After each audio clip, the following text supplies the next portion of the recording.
Nagpupuri kami sa'yo, Panginoong Jesucristo.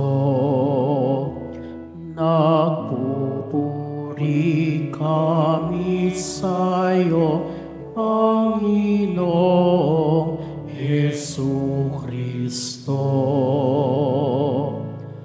Nagpupuri kami sa'yo, Hari namin, Jesucristo.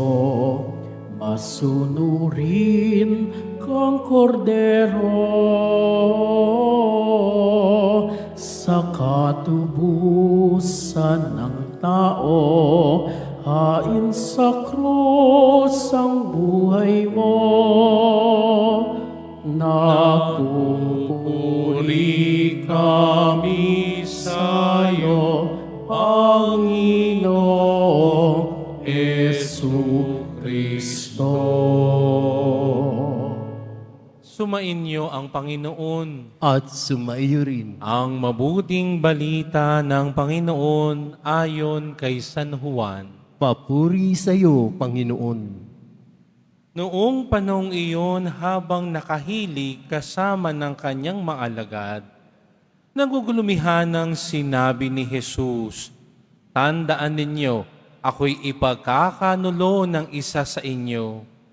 Nagkatinginan ang mga alagad.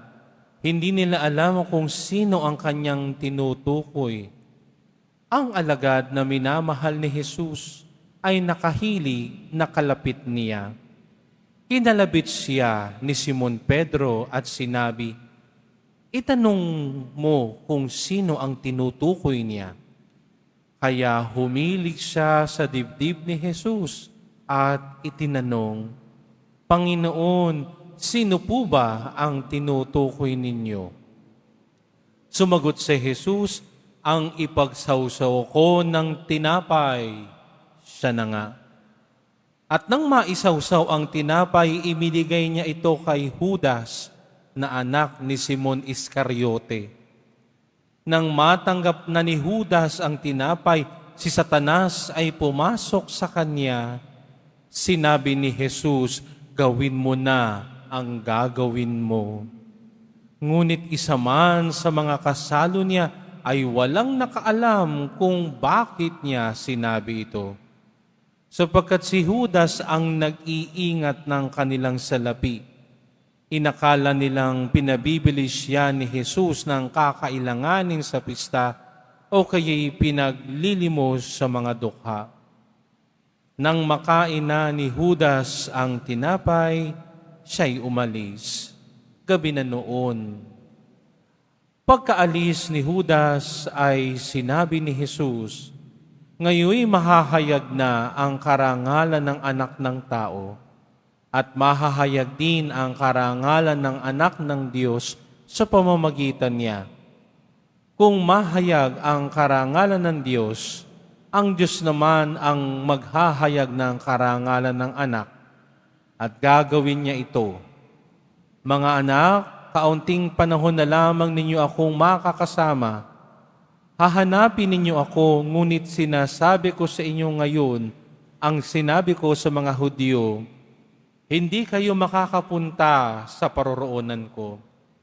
"Saan kayo pupunta, Panginoon?" tanong ni Simon Pedro. Sumagot si Jesus, "Sa paroroonan ko'y hindi ka makasusunod ngayon, ngunit susunod ka pagkatapos." "Bakit po hindi ako makasusunod sa inyo ngayon?" tanong ni Pedro. "Buhay ko may iaalay ko dahil sa iyo." Sumagot si Jesus, "Iaalay mo ang iyong buhay dahil sa akin? Tandaan mo, bago tumilaok ang manok, maikatlo mo akong itatatwa." Ang mabuting balita ng Panginoon. Pinupuri ka namin, Panginoong Hesukristo. Magsiupo muna tayong lahat. Magandang hapon po sa inyong lahat. Magandang hapon sa ating minamahal na katuwang na paring nagmimisa ngayon, Father Frank. at isang mapagpalang Martes Santo po sa inyong lahat. Tatanungin ko ho kayo, kayo sasagot ha. Taas ang kamay na mahal si Lord. Taas ang kamay. Ayan, pakibaba. Sino po sa inyo ang mahal na mahal si Lord? Taas ang kamay. Okay. Sino po sa inyo ang mahal na mahal na mahal si Lord? Taas ang kamay. Maraming salamat po. Mahal na mahal natin si Lord, pero nung isang araw, nakita mo yung kagalit mo, nagtanim ka ng sama ng loob. Mahal na mahal natin si Lord, pero nung isang araw, nakipagtsismisan ka na naman. Mahal na mahal natin si Lord, pero nung isang araw, nagsinungaling na naman ikaw at kasama na si Father. Mahal na mahal natin si Lord, kaya tayo napunta sa simbahang ito. Pero pag uwi mo naman sa iyong bahay, aba, ay parang Armalite ang iyong bibig. Bakit ko nasabi sa iyo ito? Ay sapagkat narinig natin na sinabi ni Simon Pedro, buhay ko may Panginoon, iaalay ko sa iyo. Kayo po ba, handa ba niyong ialay ang inyong buhay sa Panginoon? Sagot po, mas malakas, pinakamalakas. Ganyan din ang sagot ni Pedro, iaalay ko ang buhay ko sa iyo, Panginoon. Pero anong sabi ng Panginoong Hesus? Iaalay mo sa akin ang buhay mo? Tandaan mo, pag tilaok ng manok, 3 beses mo akong itinatwa. Anong sinasabi dyan, Panginoon? Ano bang sinasabi dyan, Father, sa ating mabuting balita? Ako at tayo ay hindi naiiba kay Pedro. Iaalay natin ang buhay natin kay Jesus. Sasabihin natin kay Jesus, I love you. Mahal na mahal kita, Jesus Nazareno. Iaalay ko sa iyo ang buhay ko. Pero tandaan natin, minsan pumapalpak din tayo.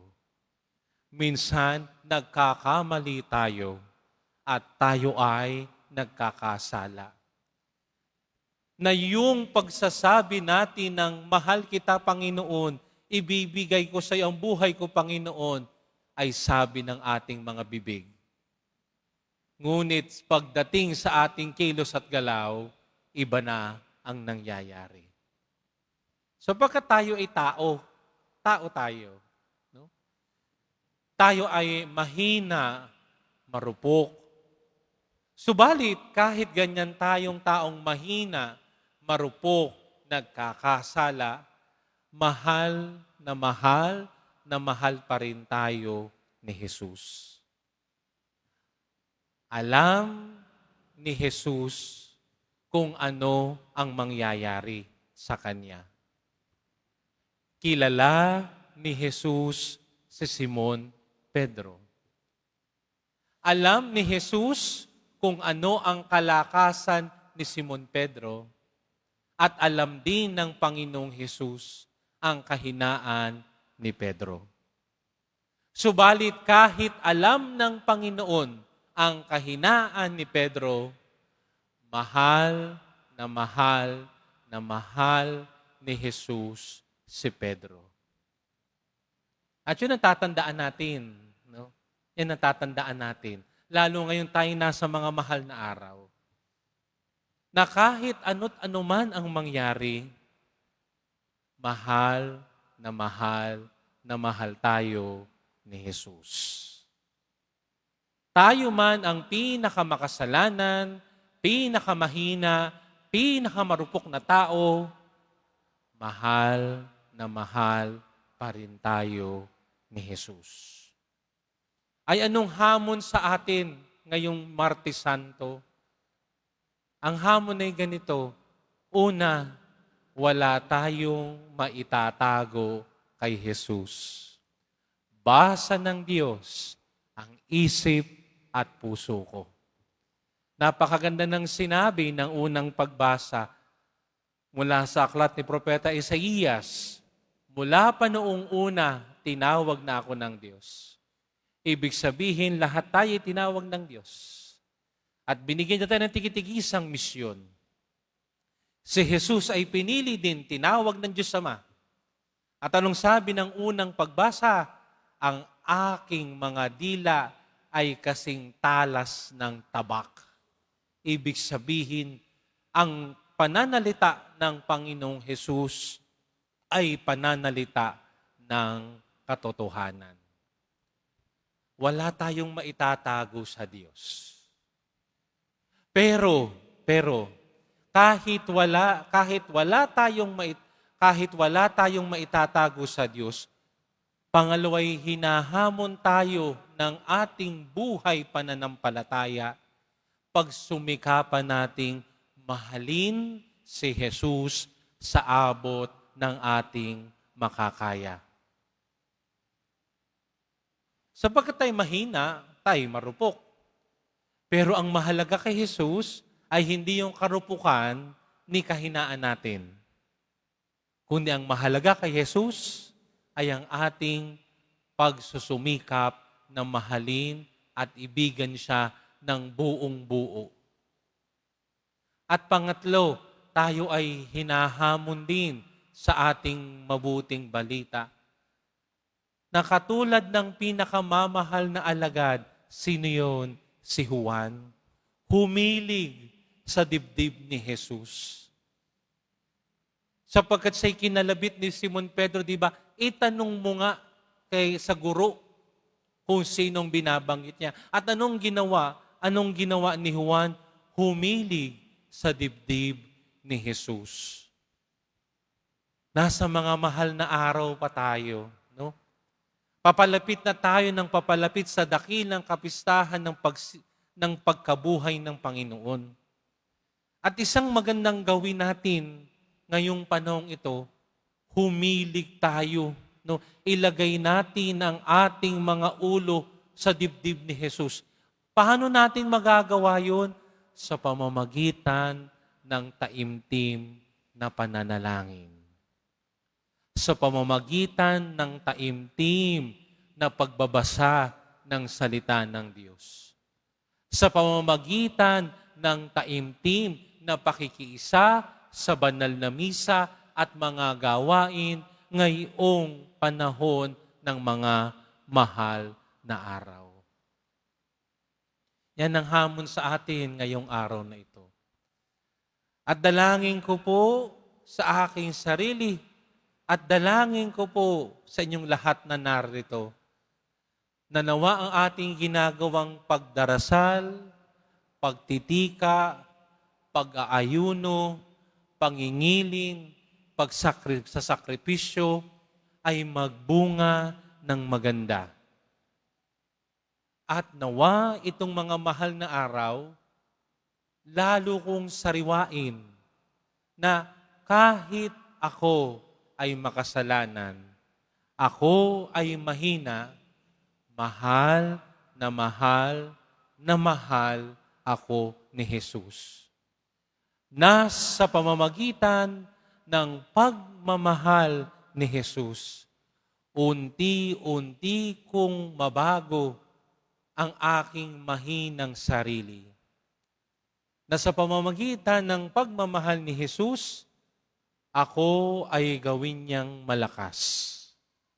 Sa pamamagitan ng pag-ibig ni Jesus, ang aking pagiging salawahan ay maging tapat sa Kanya. At sa pamamagitan ng pag-ibig ni Jesus, sa aking pagkakasala, ako ay babangon muli, magbabagong buhay, dahil mahal na mahal ko si Jesus. Pagpalain po kayo ni Jesus Nazareno.